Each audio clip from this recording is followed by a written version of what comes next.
Let's see. APW Sports. What's good? APW is a Chicago Bears content creator, man. Appreciate you joining the stream tonight. He says there's not a franchise changing quarterback in this draft. Locke isn't the guy. I'd say grab Mayfield while his value is down. Now, hey, APW just brought out, the Baker Mayfield, the elephant in the room, so to speak. What are your thoughts? Are you for or against Baker? What were your thoughts of him in Cleveland as a starting quarterback? I think the last 4 years. 4 years. Yeah. So Baker Mayfield is most definitely an above average quarterback in the NFL. I just don't think he's a franchise quarterback in the NFL, but I do believe that he's a starter. I do believe that if you put a solid team around him, he can help take you to the playoffs. But as far as winning a Super Bowl, I don't know about that. And look, Baker Mayfield is going to be 27 years old when the season starts. I understand Seattle does have a need at the quarterback position, but Baker Mayfield is an alpha, right? And so why would he want to be the man in Seattle after the man? And I'm talking about Russell Wilson.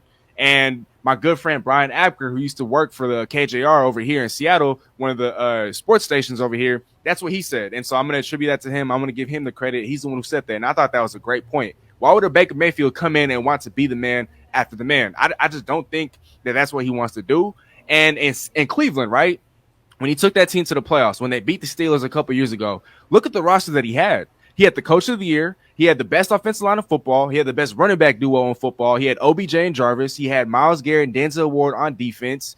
In Seattle, he doesn't have any of that. He has one of the worst O-lines in football. The running back group is dynamic and talented, but can't stay healthy. We don't have a coach of the year in a Kevin Stefanski. We don't have star playmakers on defense at defensive end and cornerback. And so Baker Mayfield, I don't see him succeeding in Seattle. Now, I do like that he comes with a chip on his shoulder. I do like that he's overachieved. I do like the fact that he's won a Heisman Trophy. He's been counting that before. I love that about him. But I just think that if he were to come to Seattle, he would bring a circus to Seattle, and through no fault of his own. But I just feel like the media loves to attack him. The media loves to pick on him. And so if he's in Seattle, I don't want none of that extra attention that he's going to bring to the table. Not only that, I'm not going to expect to see the version of him that took that Browns team to the playoffs because his supporting cast is not anywhere near the same. Now, he does have a DK and a Todd Lockett to work with, but outside of that, and an emerging defense, but outside of that, there isn't really too much in his favor. And I wouldn't want to pay him. I wouldn't want to pay him $30+ million a year just because I do know that if he was to be the quarterback for the Seattle Seahawks,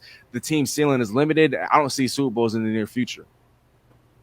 Honestly, if it were me, I would rather have Baker than Drew Lock. Obviously, I think the price tags are probably similar, right? Is Drew Lock still on his rookie deal, right? I think he was a first-round pick.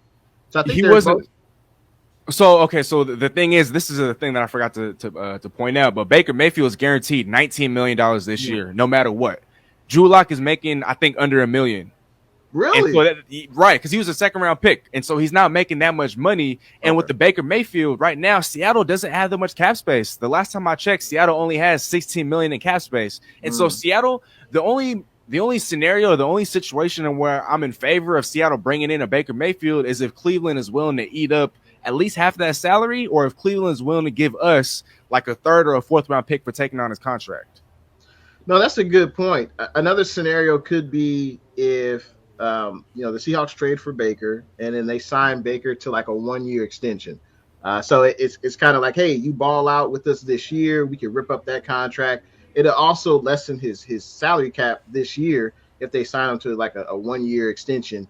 And they say, hey, you ball out with us, then you could test yourself in free agency and see what you get on the open market. But, Baker, like you said, Baker did win a playoff game against a division rival in the Pittsburgh Steelers.